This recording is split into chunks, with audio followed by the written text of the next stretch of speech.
Você sabia que suas artérias podem estar entupidas agora, nesse momento, e você nem sabe? Nós vamos desvendar o mistério por trás das artérias entupidas e mostrar como virar o jogo a seu favor. Eu sou o Dr. Alexandre Amato, cirurgião vascular do Instituto Amato, e ajudo pessoas com problemas circulatórios a entenderem o seu problema e melhorarem qualidade de vida. Então, para entender o que são as artérias entupidas, a gente tem que primeiro entender o que são as artérias. As artérias são aqueles canos que acabam levando o sangue oxigenado para os órgãos e periferia, e as veias são aquelas que trazem de volta.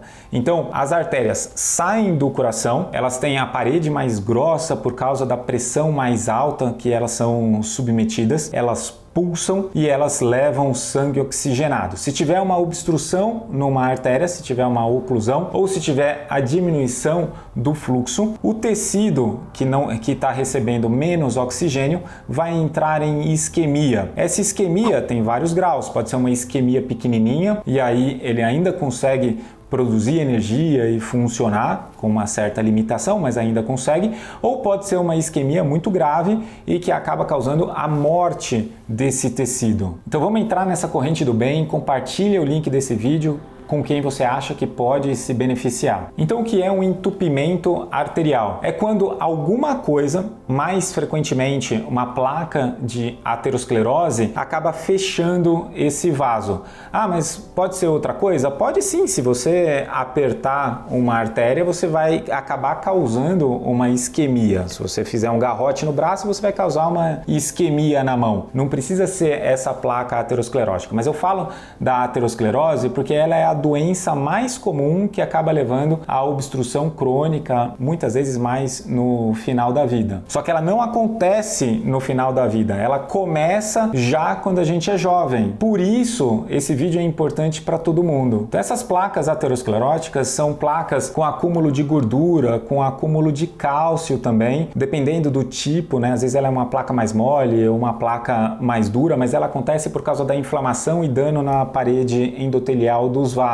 E ela vai crescendo e progredindo lentamente. É uma questão de décadas, não é uma questão de semanas. E ela acomete todas as artérias do nosso organismo. Então, quando você vai no médico, faz algum exame que mostra que tem uma plaquinha de cálcio em alguma artéria do corpo, tenha certeza absoluta que tem outras artérias também acometidas. Mas a questão é que a gente não precisa se preocupar com todas as artérias individualmente. A gente tem que ver o corpo como um todo. Algumas artérias individualmente são extremamente importantes. Então, por exemplo, a artéria carótida que leva o sangue para o cérebro, ele é um ponto crítico, porque se tiver uma placa ou uma obstrução ou uma placa que se fragmenta e vai para o cérebro, vai causar um derrame, um AVC. Uma outra artéria, a coronária, são as artérias que irrigam o coração. Se tiver uma obstrução ali e o coração parar de funcionar, pronto. Acabou. Agora, quando a gente está falando de outras artérias, por exemplo, uma artéria distal, uma artéria que vai para a pontinha do dedo, às vezes uma obstrução pode não ser o suficiente para causar sintomas exagerados. Pode causar uma certa dor nas pernas, pode causar uma claudicação, então aquele paciente que caminha, mas tem que parar por causa da dor. Quando tem uma placa, a doença não é a placa. A placa é o que pode estar causando o sintoma ali. A doença é a aterosclerose. E a aterosclerose está acontecendo no corpo inteiro como um todo. Agora, essa placa aterosclerótica, ela não dói. Então, uma coisa que eu sempre recebo nos comentários dos meus outros vídeos sobre placa de aterosclerose é: ah, eu estou sentindo uma dor, será que é uma placa aqui?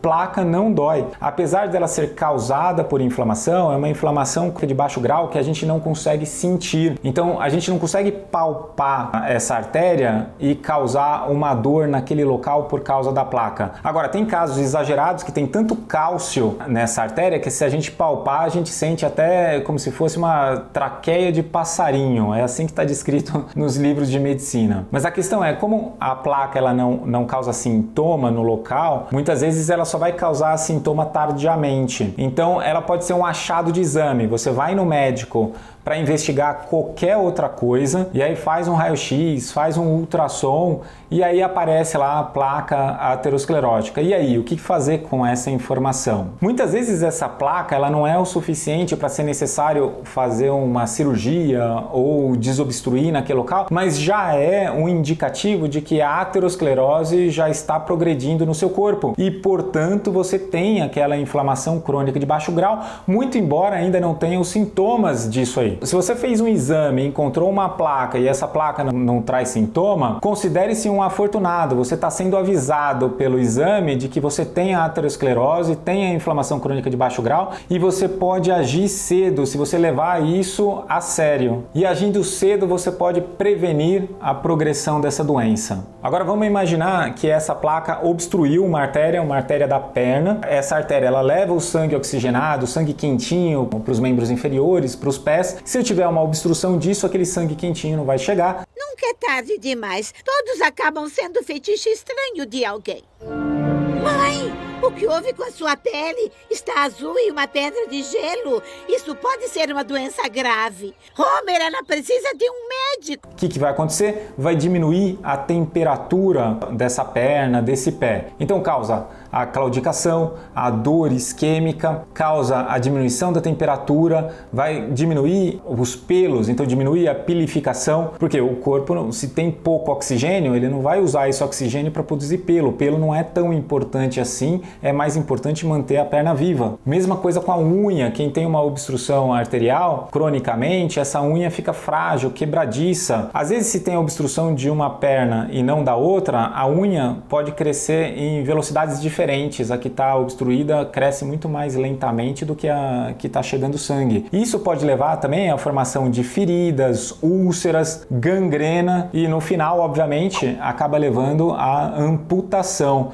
Então por isso que o assunto que eu estou falando aqui é extremamente importante para todo mundo. Então quais são os fatores de risco para placa aterosclerótica? Então a gente vai falar como desobstruir as artérias, mas antes eu preciso falar quais são os fatores de risco. O primeiro deles é a idade, e esse é um fator de risco que a gente não consegue mudar, porque basta estar vivo, né? Meu avô dizia que a alternativa é pior. Então como que a gente não fica mais velho? Só morrendo. E aí com a idade causa essas alterações da parede vascular que acabam levando à calcificação. Agora a genética também é muito importante. Se você tem na família alguém que tem aterosclerose, principalmente de primeiro grau, pai, mãe, ou se teve AVC, infarto, derrame, gangrena, qualquer uma dessas doenças da aterosclerose, obviamente a sua chance de ter isso também é mais alta. A quantidade de colesterol ruim no sangue também é um fator de risco. É importante a gente levar em consideração que o HDL é o colesterol bom e o LDL é o colesterol ruim. Então, principalmente o desequilíbrio disso. Pouco colesterol bom, muito colesterol ruim, vai causar mais dano na parede arterial. Se tem bastante colesterol bom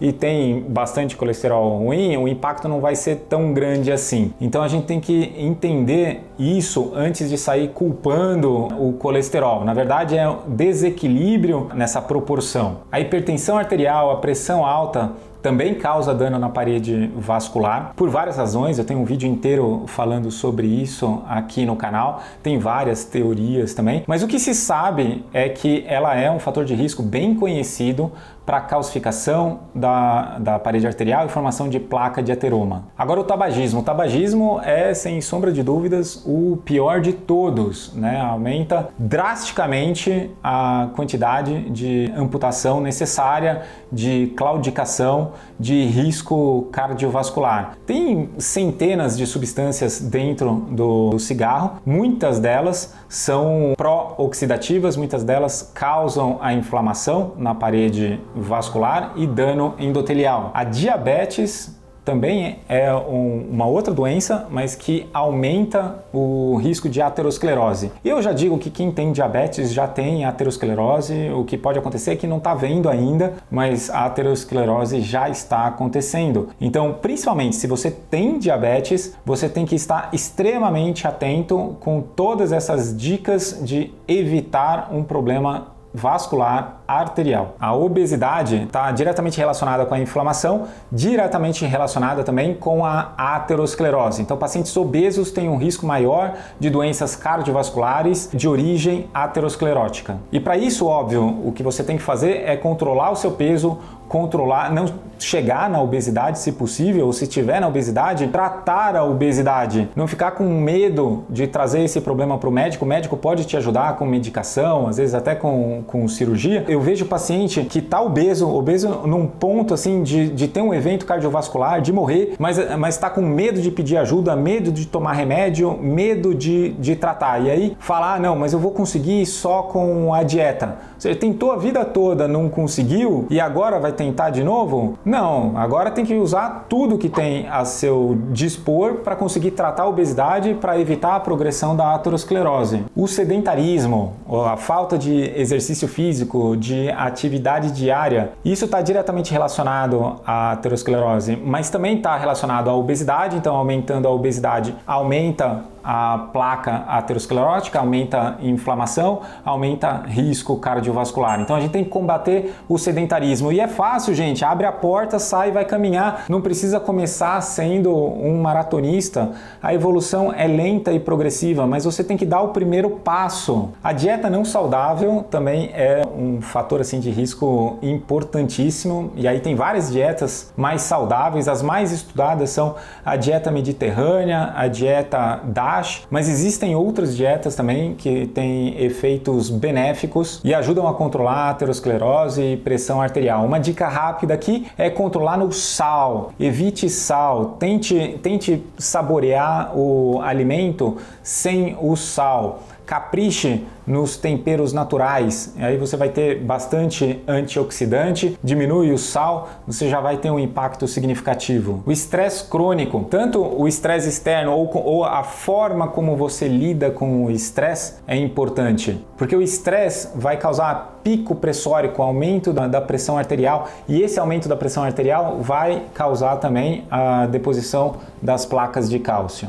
E o consumo excessivo de álcool também pode aumentar triglicerídeos, pode causar dano na parede arterial, também por aumento da pressão arterial. Muito embora o álcool em pequenas quantidades pode ter um efeito vasodilatador. Então o álcool é uma faca de dois gumes, é perigoso. É mais seguro você evitar o álcool. Então calma aí que a gente já está chegando em como desentupir as artérias. Vou falar do tratamento, o tratamento conservador, o tratamento clínico que todo mundo tem que fazer. Como eu disse, se você encontrou uma placa em uma artéria, é certeza absoluta que outras artérias também são acometidas pela aterosclerose. Então não adianta eu ir lá e tirar aquela placa como um passe de mágica, eu tenho que tratar o seu corpo como inteiro. Então mudança de estilo de vida, principalmente na alimentação, consumir peixes ricos em ômega 3, sardinhas, azeite, dieta mais mediterrânea, comer bastante fibra, principalmente as aveias, elas têm a capacidade de diminuir o colesterol ruim, sempre buscando aí uma dieta com um aspecto mais anti-inflamatório. Então eu comento bastante sobre a dieta anti-inflamatória estratégica. A busca da desinflamação é muito importante. O exercício regular é muito importante, tanto no controle pressórico, como para produzir substâncias anti-inflamatórias,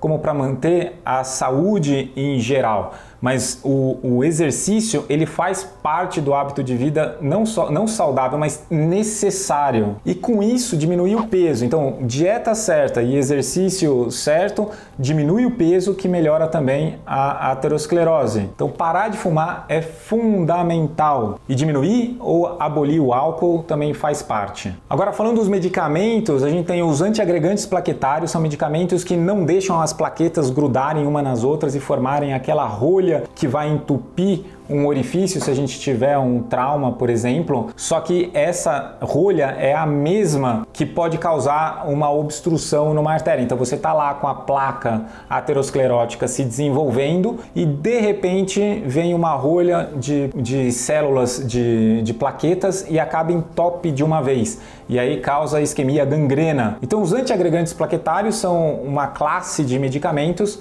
que diminuem a capacidade da plaqueta grudar uma na outra. Então evita essa rolha, só que também vai aumentar o risco de sangramento.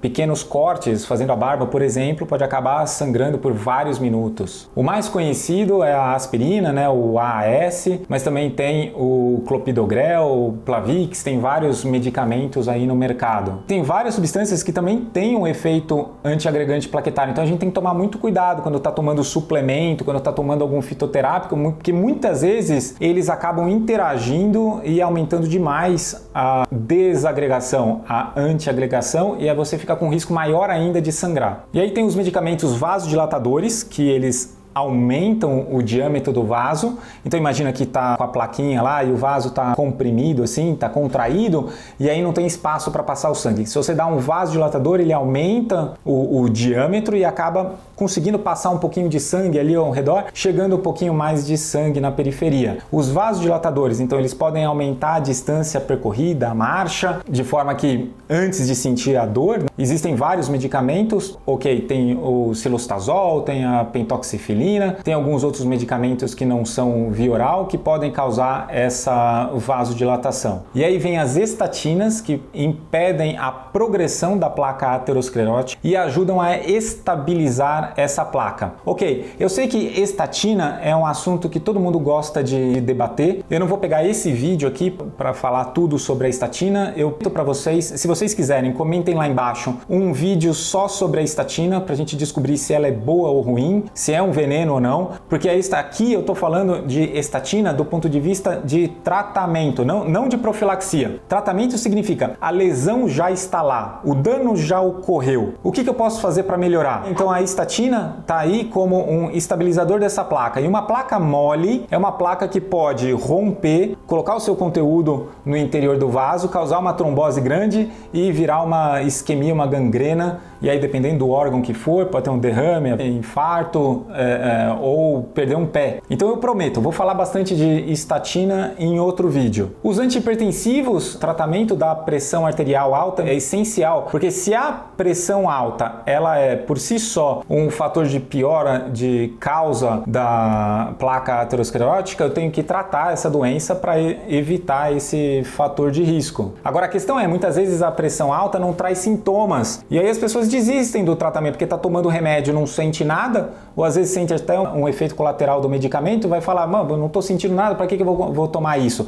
Você vai tratar sim a pressão arterial para evitar o dano na parede arterial. E aí vem os medicamentos para diabetes, esses as pessoas não discutem muito porque é nítido quando começa a fazer mal, né? Quando tem uma hiperglicemia ou uma hipoglicemia. Agora, a gente tem que manter a glicemia no paciente diabético estável, porque é essa variação de glicose alta, glicose baixa, glicose alta, glicose baixa, que causa danos grandes nas paredes arteriais. E por fim, chegamos nas formas de desobstruir as artérias.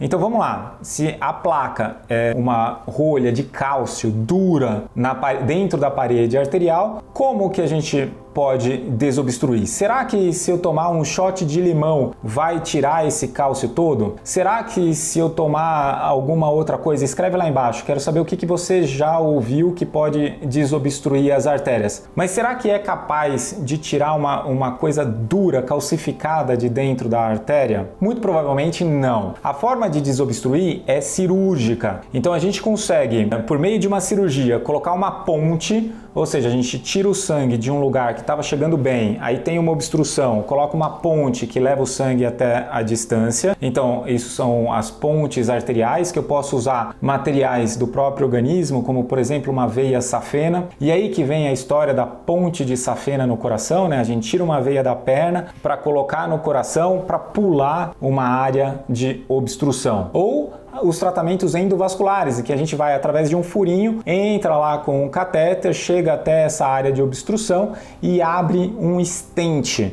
Esse stent ele vai empurrar essa parede para fora e faz a angioplastia. Com um balãozinho, a gente infla esse balãozinho vai empurrar, vai quebrar essa parede calcificada, abrindo espaço nessa artéria. E aí coloca lá o stent para deixar essa artéria aberta. Então, essas são duas formas de desobstruir a artéria. Ainda tem a endarterectomia, que é uma cirurgia aberta, a gente abre lá o vaso longitudinalmente ou até transversalmente, fazendo a inversão impressão, mas a gente consegue tirar essa placa de cálcio, aí ela fica limpinha e aí a gente costura, deixa esse vaso prontinho para a próxima. Ou dependendo do tipo de obstrução, também é possível colocar um catéter lá dentro com um mecanismo tipo um roto-router de desobstruir, igual o encanador faz. Só que isso não funciona para todo tipo de obstrução. Agora, como que funciona? Você chega no médico e fala, eu quero esse tipo de tratamento na minha perna. Na verdade, não. Cada tratamento serve para um tipo de lesão e para um local de lesão. Então, por isso que o cirurgião vascular é essencial nesse momento para indicar o melhor tratamento. Mas, obviamente, eu queria deixar bem claro aqui, é muito importante você tratar antes de chegar nesse ponto. Por isso que você tem que se inscrever lá embaixo e evitar esses problemas vasculares. Porque quem chega com uma obstrução arterial tem no mínimo 2, 3 décadas de doença evoluindo lentamente e não fez nada para melhorar. Então, junte-se a nós, inscreva-se no nosso canal para uma jornada com artérias mais saudáveis. Gostou desse vídeo? Dê o seu like lá embaixo e fica aí que eu vou colocar o próximo melhor vídeo para você assistir.